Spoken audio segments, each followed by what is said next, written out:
What if I told you that while the Three Stooges were making a lot of people laugh, they were actually trapped in one of Hollywood's worst contracts? What if the physical comedy you grew up watching had a terrible human cost that studios tried desperately to hide? What if one of them ended up on Adolf Hitler's personal death list? We are revealing the hidden history of America's most famous comedy trio, including their hidden drug use, ties to the mob, acts of violence that were meant to be funny, and long-lasting financial betrayals. We're going to tell you 15 shocking facts about Moe, Larry, and Curly that have been kept from fans for decades. Once you watch this video, you will never look at those old eye pokes and comedy acts the same way again. Starting with number 15, the strange death of Ted Healy. Before the Three Stooges became famous, they were in the background for a comic named Ted Healy. But what most fans didn't know was that Healy's death in 1937 is still one of the scariest secrets in Hollywood. It should have been a happy night for Healy on December 20, 1937, when he went to the Trocadero bar in Los Angeles. Instead, witnesses say he got into a fight with actor Wallace Beery, Hollywood director Pat Dicko, who was known to have ties to the mob, and future James Bond producer Albert Cubby Broccoli. Who you ask will tell you what happened next. Some news stories say Healy was badly beaten in the parking lot of the club. Others say it was only a short fight that finished with handshakes, but Healy was dead the next morning. He was only 41 years old. This is the scary part. He had cuts and bruises all over his face and body. Still, kidney failure from drinking too much was recorded as the official cause of death. The case was closed too quickly, which seems odd.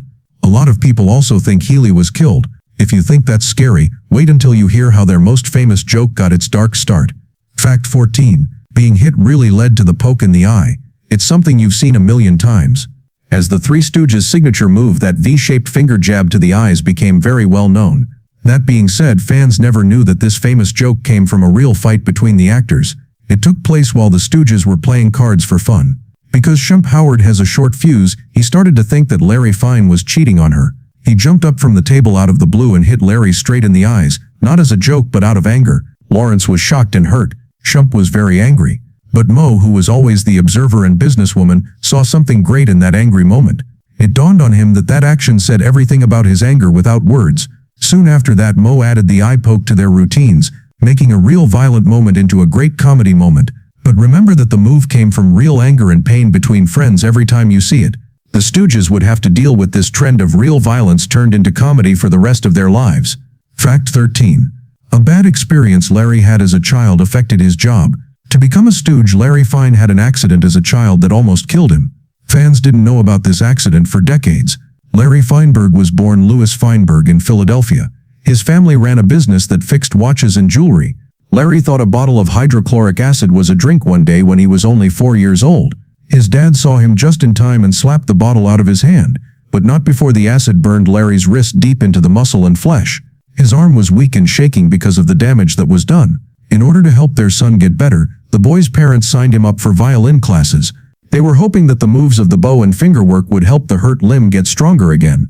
But something strange happened. Larry not only got stronger, but he also found that he was really good at singing.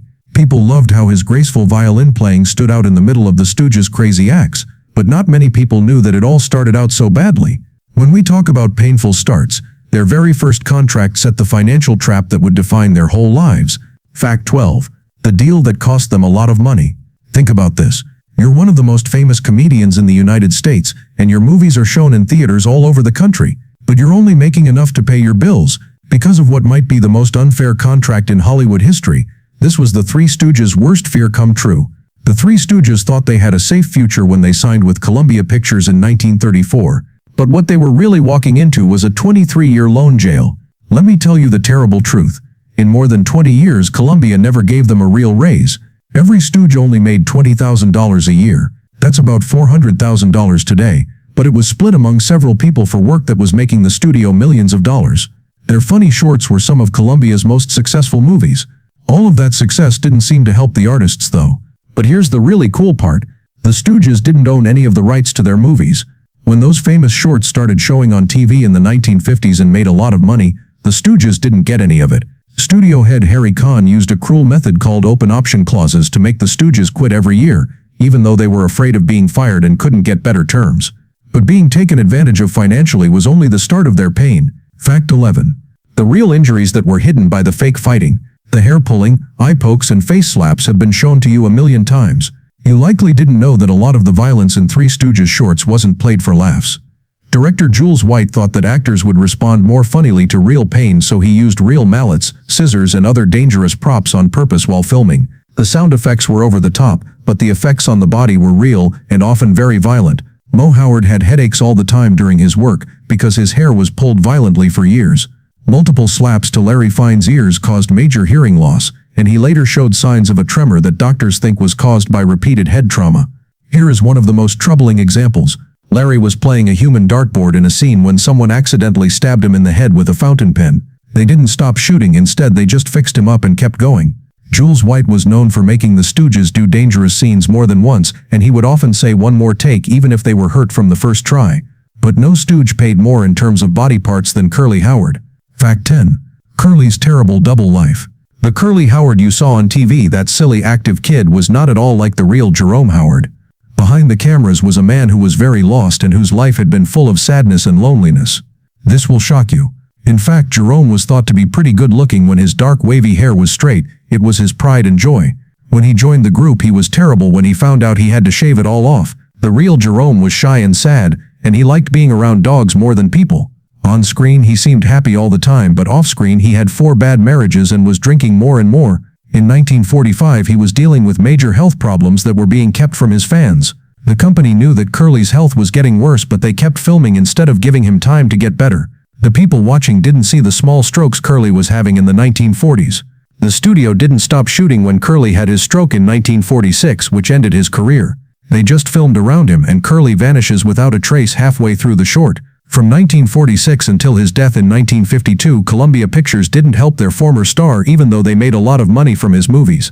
But Curly's leaving caused another tragedy in the family. 9th fact. Shemp made a difficult sacrifice. Shemp Howard saved the show when Curly had a stroke and had to quit acting. Here's something that Columbia's PR team never told you. Shemp did not want to go back to the Stooges at all. By 1946 he was well known as a recognized character actor who worked with big-name stars in movies and got fair pay and creative freedom, which his brothers never had. Shemp only decided to come back because he loved his family and knew that Mo and Larry would lose their entire income if he didn't. This compromise, however, cost me a great deal. The fan responses were very mean. People kept saying that Shemp wasn't as funny as Curly, which made things impossible for the veteran act. He was always being compared negatively to his loving younger brother, no matter how well he did. Shemp was always afraid that the same thing would happen to him as it did to Curly. He got high blood pressure and worried about having a stroke all the time. Shemp had a massive heart attack in a cab on November 22, 1955, right after going to a boxing match. He died right away. And what happened after Shemp died shows what may have been the rudest treatment of a dead actor in Hollywood history. Fact 8. The incident with the fake Shemp. Even though Shemp had died, Columbia Pictures still owed 4 more Three Stooges shorts. Instead of letting them off the hook, the studio ordered that they use a stand-in to finish the movies. Joe Palma was hired by director Jules White to play a fake Shemp. He was only filmed from behind or with something over his face. They just used old video of Shemp from other movies for close-ups and dialogue. In 1956, 4 full short films came out, and it wasn't mentioned that Shemp had died while they were being made. Mo and Larry were heartbroken by this deal, but they felt like they couldn't say anything because they were bound by their contract. This was so common that it gave rise to the term shemping, which means using stand-ins to fill in for a character who can't make it. It was the lowest point of exploitation in Columbia, showing that the artists were still seen as nothing more than things that could be used to make money, even after they died. But Columbia was still about to be betrayed in the worst way. The 7th fact is the TV deception. The Stooges' 24-year deal with Columbia Pictures ended in 1957, which was a pretty clear sign that they were done. But here's the catch. After only 1 year, Columbia started letting TV stations show their old shorts, which led to an unexpected culture phenomenon. The Three Stooges became more well-known all of a sudden. Their shorts got the most viewers of any show in that time slot, bringing them to a whole new group of fans. It's funny that the Stooges didn't see any of this money. Their deal from 1934 didn't give them any residual rights, which meant that Columbia could keep making money off of their work without paying them a dime. Think about this sad scene. Mo Howard was reading TV numbers that showed Stooges shorts were the most watched shows. Knowing that Columbia was getting rich while he and Larry were having a hard time finding work, this betrayal drove the old performers to hit the road and keep traveling with a replacement just to make ends meet, while their old company counted the money they made from all the years of work. In relation to that substitute, his story shows an additional level of hidden abuse. 6th fact. Curly Joe's secret bias. When Joe Curly Joe DeRita joined Moe and Larry in 1958, he was portrayed in ads as an equal partner. The truth was much less fair. DeRita wasn't brought in as a full partner like the other three, but as an employee. During the most profitable time in Stooges history, Moe and Larry kept most of the money that was made. This led to an uncomfortable situation. Even though DeRita's live performances made him the face of the Stooges to a whole generation, he never got the money that his work earned. When Larry had a stroke in 1970, and the show stopped, DeRita suddenly had no money coming in. Even though he had been a Stoog for 12 years, the last insult came when he retired. Even though things with his face on them kept selling, he didn't get much money from these ongoing uses of his work. But if you think DeRita's story isn't fair, Larry Fine's last part shows the saddest ending of all. At Fact 5, Larry's gaming problem and sad end. People who thought these comedy stars lived like Hollywood royalty would be shocked by how Larry Fine ended his life. Here is a terrible truth that was kept from everyone. Larry was seriously hooked on gaming, and it cost him most of his money. Moe Howard carefully put his small salary into real estate, but Larry wasted most of his money at card games and racetracks. His daughter told him that Larry would sometimes lose a whole week's pay in one afternoon. This meant that Larry didn't save much money, even though he was in more than 200 movies. When Columbia broke their contract in 1957, Larry worked as a bartender for a short time and used his fame to get tips. Larry had a stroke in 1970 and spent the last 5 years of his life in a charity center for poor performers. Even though Columbia was still making money from TV reruns, the studio didn't help their former star. Larry died in 1975 with almost no money, but Columbia was still making millions of dollars every year from his work. After he died, Moe had to deal with the last sad episode. Fourth fact, the sad last years of Moe. Moe Howard spent his last years in situations that show how much it really costs to be exploited. Larry's stroke put a stop to the act in 1970, and Moe became a drifter for the first time since the 1920s. Even though Moe was known for being very careful with money, he was having a hard time in his last years. Even though he was in over 200 movies, the man had to do odd jobs well into his 70s. In a very sad case, Moe worked as a helper at Hanna-Barbera Studios, doing chores around the studio lot. Some employees didn't even recognize him when he wasn't wearing his famous bowl cut. Moe was quietly working on one last project, a tribute to the Stooges, when he was told he had lung cancer in 1975. Those plans were canceled when he got the news. Moe died in May 1975, not long after Larry did. This was the quiet end of the first era. Things were even worse, and it took decades for the truth to come out. Third fact, the companies planned to trick people. Colia Pictures spread false information about the Stooge on purpose to hide how valuable it really was. Years later, internal documents showed that show directors often lied to investors about how well their movies were doing at the box office, telling them that shorts were barely breaking even when they were actually selling out theaters. The studio made fake accounting papers and stopped the Stooges from getting fan mail, so they didn't know how famous they were. In fact, the Stooges are called our golden geese in a Columbia letter that talks about feeding them chicken feed to keep them happy. This planned lie show planned abuse meant to make as much money as possible while cutting costs as much as possible. But this wasn't even the most shocking thing that came out. Second, there are ties to the mob and dangerous meetings. The public never knew about the dangerous encounters the Three Stooges had with people in organized crime. During their busiest times, a lot of Hollywood venues were linked to crime groups. Moe Howard's unpublished memoirs talk about scary events, like hiding in the basement while gunfire broke out upstairs during a show at a Chicago club. Representatives of crime bosses made threats against Larry Fine after he turned down their offer to invest. The most dangerous time for Curly was in 1944, when he saw a murder happen in a Los Angeles nightclub by mistake. The studio bosses moved him right away to a safe house with private security. Columbia worked hard to keep these stories out of the news because they knew that any link to crime could hurt their image as a family-friendly place.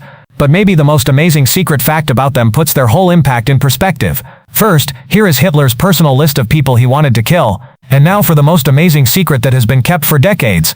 It is said that Adolf Hitler put the Three Stooges on his personal death list because of their brave anti-Nazi humor. When the United States was still neutral in 1940 and most Hollywood movies didn't criticize other countries' leaders, the Stooges made You Nasty Spy, a short movie that made a straight fun of Hitler and Nazi ideas in a way that had never been done before. Moe Howard played Moe Hailstone, who was a clear spoof of Hitler. Curly and Larry made fun of other Nazi leaders. Anything that Hitler said, as well as concentration camps and book burnings, were made fun of in the movie. It wasn't just funny, they made a brave political statement that could have cost them their jobs, or even their lives. What made this so interesting was that Moe, Larry and Curly were all Jewish entertainers who were politically risky when they spoke out against fascism. Big studios didn't say anything because the Nazis told them to, but three comedians from Brooklyn tried to make fun of evil before it was safe to do so. FBI records that came out decades later show that the US government was worried enough about the Stooges' safety during the war to keep an eye on them. This changes how we think about their impact. They weren't just show performers, they were some of the first comedians in the US to use their job to fight fascism. That's all there is to it. 15 shocking facts about the Three Stooges that fans have been kept from them for decades. The real story is much more complicated than the easy slapstick story we grew up with. It includes real violence, financial abuse, personal tragedies, and political courage. It wasn't just comedians making funny looks. They were talented actors who put their health and financial stability at risk to make millions of people happy and fight injustice in Hollywood and around the world. Don't forget the real human cost behind the jokes. In his 70s, Moe worked as a gopher. Larry died without money in a charity hospital, and Curly suffered alone while the cameras were rolling. But also remember how brave they were as three Jewish comics who were brave enough to make fun of Hitler even though it was dangerous. Not only are they great at comedy, but their legacy is also a warning about how the entertainment business takes advantage of the people who make billion-dollar content.